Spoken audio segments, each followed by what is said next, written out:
Hello everyone, আসসালামু আলাইকুম। আপনারা সবাই কেমন আছে? আল্লাহর রহমতে আমি ভালো আছি। সামনের বছর রোজা আসতেছে, তাই ভাবলাম কিছু একটা করে রাখি। আমার মেয়ে আবার বড় চিংড়ি পছন্দ, তাই ওর বাবা বড় চিংড়ি নিয়ে আসলো।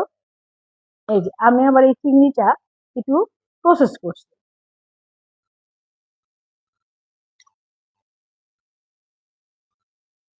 এই চিংড়িটা বড় দেখানোর জন্য, কারণ এটা ভাজলে এটা ছোট হয়ে যায়।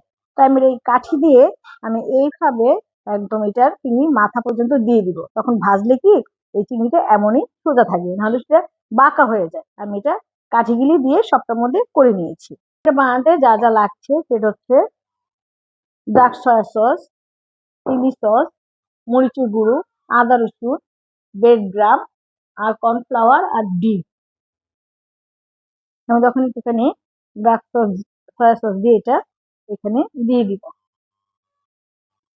লবণটা অবশ্যই দিব, লবণটার কথা ভুলে গেছি।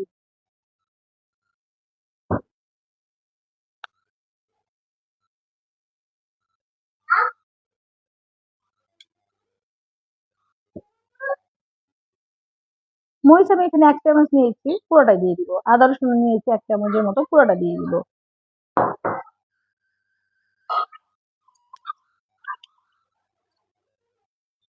আমি ডিমটা এখানে পুরোটা দিয়ে দিব, কারণ অনেক বড় চিংড়ি ডুবানো যাবে না, তাই পুরো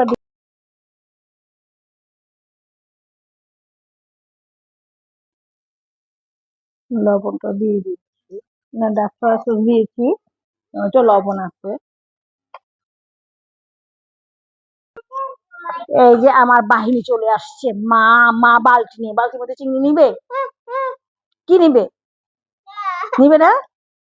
কোথায় যাবে?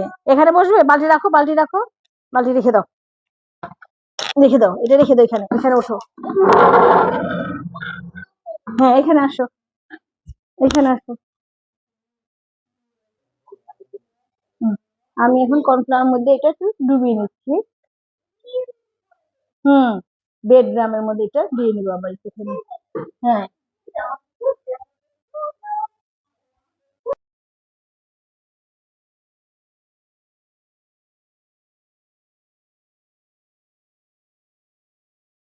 এটা কিছুক্ষণের জন্য আমি ফ্রিজে রাখবো, পরে ভাজবো। ভাজার টাইমে দেখা হচ্ছে। করে রেখেছিলাম চিংড়িগুলি, সেগুলি এখন ভাজবো। আমার তেলটাও গরম হয়ে গেছে, আমার তেলটা গরম হয়ে গেছে, ভালো গরম হয়েছে। দিয়ে দিই, বিসমিল্লাহ।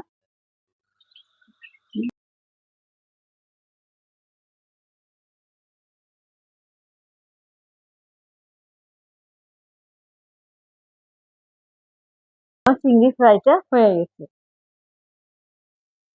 আমার এই চিংড়ি রেসিপিটা যদি ভালো লেগে থাকে, তাহলে লাইক কমেন্ট শেয়ার করবেন।